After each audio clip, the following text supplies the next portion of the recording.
Hey Joe, and Steve and Lucas. Hope you're okay. So I thought I'd do a number of videos. This is the second video. Just thought I'd talk a little bit about the stuff that you need to make sure is kept charged, and the stuff that you'll need in order to start the car. Okay, so I'm just going to dive straight in. But so at the moment, car's obviously not running. Obviously, it's incredibly loud when it is running. But there's two sides to it, right? So you've got the electrics, and then you've got the nitro engine. So the electrics control, there's two servos. There's this servo here, which does the steering. You can see the steering servo moving there, moving the wheels. And then there's this one here, which is a bit more difficult to see. This does the accelerator and the brake. So in order to turn the car on to make these two servos react to what you're doing with the remote control, you just need to press the power button here. He says, hold it down.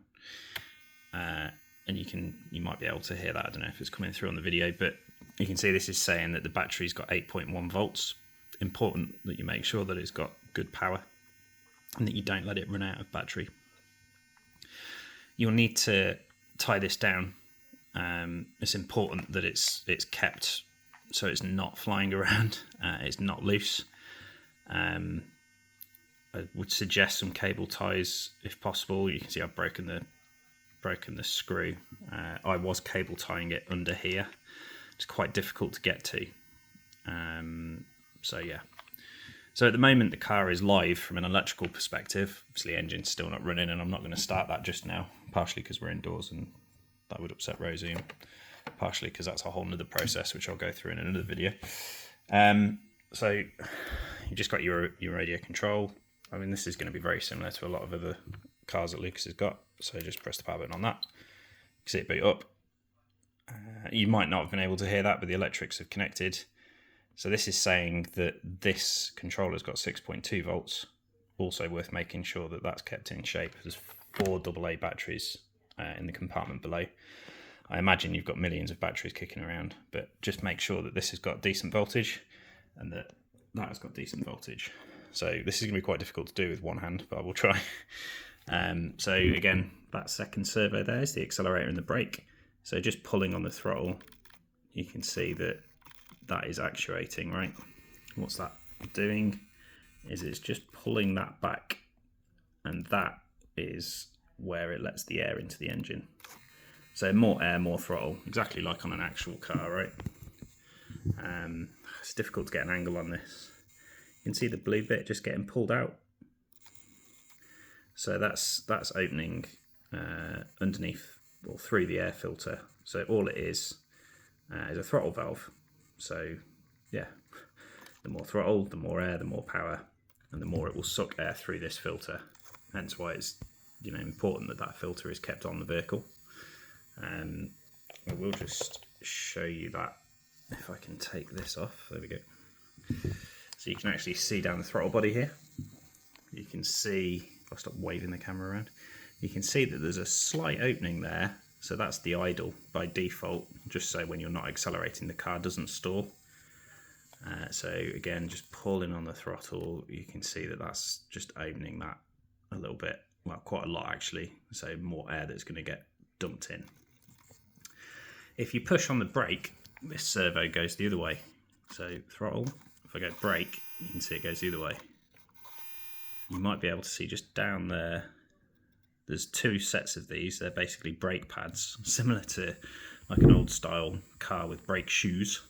There's a pad at the front and a pad at the back because it's 4-wheel drive. So the brakes are on the prop shafts, or the drive shafts, prop shafts really. So yeah, you brake and it squishes those 2 pads together. So with them undone, they spin whilst the car's moving, and then when you brake it does brake hard. You can adjust both of these. Again, I suggest you do read the instructions because it gets a little bit tricky to adjust. But you can see there's like little Allen keys there. You can undo them, push that metal rod through so that when you brake it moves further. Same with the throttle. I've set the throttle to like about, I don't know, what's that, 90% maybe. Doesn't really need any more than that, to be honest. Again, you can play with it, but I'd just leave it for now, or find someone to do that.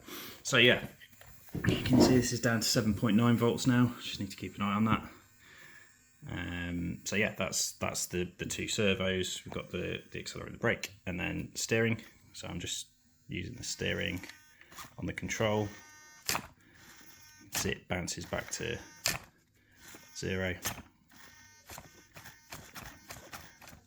Again, you can adjust that. Well, there's a significant amount of adjustment on this car actually. I've set everything to sort of be as default and neutral as possible. So yeah, just bear that in mind.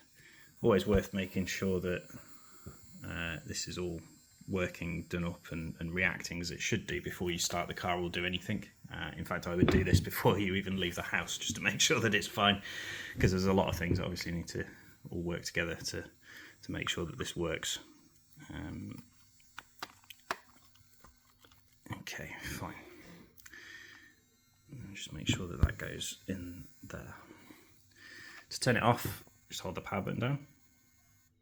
And it's gone. Make sure you remember to turn the control off. I've managed to do that a number of times where I've turned the car off, not turned the control off, and then come back to it 2 hours later and it's dead. So that's always useful. I'll just shove that over there. So there's only one battery in the car itself. So for the servos, there's another battery that we'll talk about in a bit for the controller, but we can undo this just by taking it out like that. There's a screw that holds this in. The screw is just here. I've undone it. In order to get this top bit off though, you need to just turn the steering slightly and then just take that out. And then you've got LiPo battery. One thing to watch out for on these cars is you can just see down here where the plastic hole for the wires to go through. You can see how they're in there. Just be very careful that they don't rub on this plastic and you cut through them. If you do cut through them, then the battery's dead, useless, and you'll need another one. I've got two, so obviously you'll get both of them. But just keep an eye on that. Some people will put like a bit of foam down there, so just make sure when you put it in, you're a bit gentle with making sure the wires go into that slot. With the battery out, there's a number of different things that that you need to charge, right? So this battery is a 2S LiPo battery. I'm sure you've come across these things before, but on the off chance you haven't, I've got this battery charger, which is really good actually. I've found it really useful. So make sure the coffee's okay. So I'll just plug this in and show you what I'm talking about. Again, all one-handed, so bear with me. I am ready. Make sure you select the correct battery type. This feels like a bit 2001 Space Odyssey to me, but yeah, okay. So you can't electrocute yourself with this. It's not dangerous as such, but you do need to be a bit careful with it, because this can be quite delicate. As you can see, there's just pins in there. So this is the charging cable, and this is the balance cable. So these batteries have got a number of cells in. It's quite difficult to see. Oh, no, there you go. You can see on the side. So there's 4 batteries and 2 cells per 4 batteries, 2 cells per battery. So all you need to do is plug the balance lead, which is the white one, into the 2S, because it's a 2S battery. You can plug red into red, black into black, and then, and this might be difficult with one hand, so I'll have to try and use 2. Ooh. There we go. So all I've done there is just plug this connector in. Okay, it will go in both ways, so just make sure that the black wire and the black wire are the same. If you plug it in the wrong way, it just won't charge. The red wire will still be in the middle. The black wire just won't go to anything. So it's not dangerous as such. It just won't work. So just make sure that that goes in the right way. Once you've got this connected, again, making sure this doesn't go into direct sunlight, because these LiPo batteries can be a little bit dangerous. I'm sure you're aware of that. You can see this is actually picked up that it's a 2S LiPo battery, but it's fairly easy. I've only ever used the one side to charge one at a time. Usually the other one's in the car, right? So yeah, just hit start. Select current. Select current, so 2 amps is fine. Select cells. It's a 2S LiPo battery, so Press 2 and is hold fine. enter button to start. Just press and hold the enter button. Press start to confirm. Stop to cancel. So I've just pressed start. So now this will start charging the battery. You can see that it's currently got 8.3 volts, which is pretty good, to be honest. That should be absolutely fine. It's just feeding it with 0.5 amps worth of power. So, I mean, the battery's basically fully charged, so it's not going to do a huge amount. Again, this thing can get quite hot. It has got a fan inside it to try and keep itself cool, but it would be worth just making sure again that it's, charged in the right conditions. Okay. I will just leave that on charge. I suspect that it's going to interrupt us shortly, but we'll see how we go with that. Right, number of other things. So I'll just put that over there for now. This is what I use to start the vehicle. So let me just try and do this with one hand.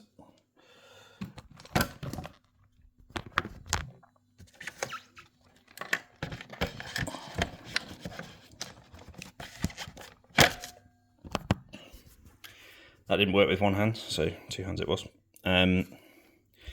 So yeah, it's a fairly simple device. It's got a couple of batteries in it, and I'll take it apart and show you in a second.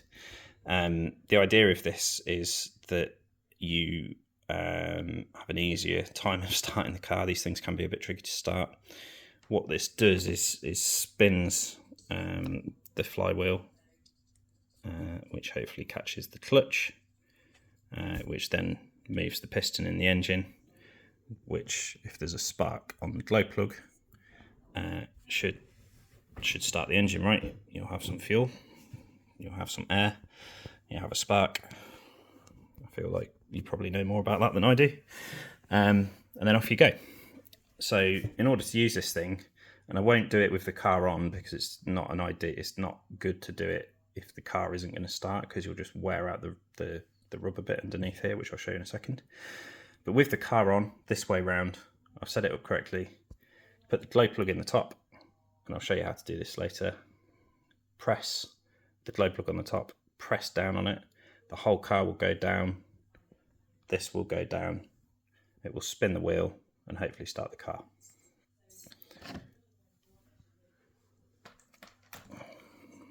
So if you imagine the car was on the top of it, right? So we talk about pressing down. Just pressing down, sorry, and it just spins this wheel, and it's that wheel that's spinning the flywheel, spinning the clutch, starting the engine, in theory. A little bit on the side. It says, yes, just down here. Sorry, it's quite difficult to see. Just make sure it's off if you're not using it. This thing will go through batteries quickly.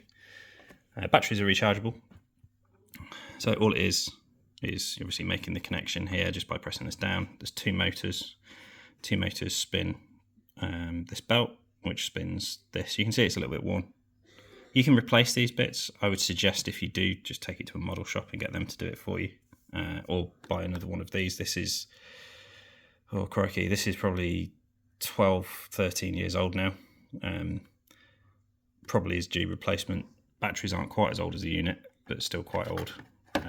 Simple clips. So he says, again, I really do feel like I need a camera crew for this. One-handed is not easy. I'm going to have to put this down one sec.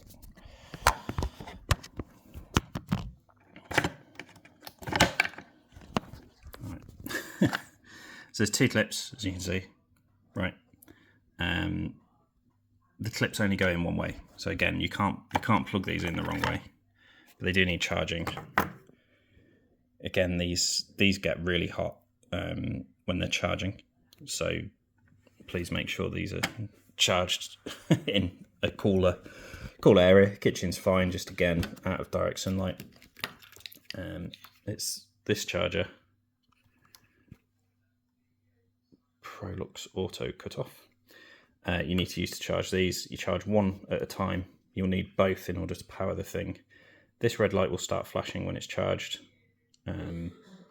So yeah, just keep an eye on that. Make sure they're both charged, and then simply just a case of putting both of them in there, turning it on, pushing this down to check that it works, and then you're good to go there. And then the last thing, well, last but one, there's another section, but I'll talk about that later. The last thing in this little bit will be this. This is, again, 4500 milliamp, 1.2 volt glow plug starter. So this needs charging. This one's a bit weird, so that's this charger that has glow start AC adapter written on it. Plug this into a wall. You'll need to pull down on this spring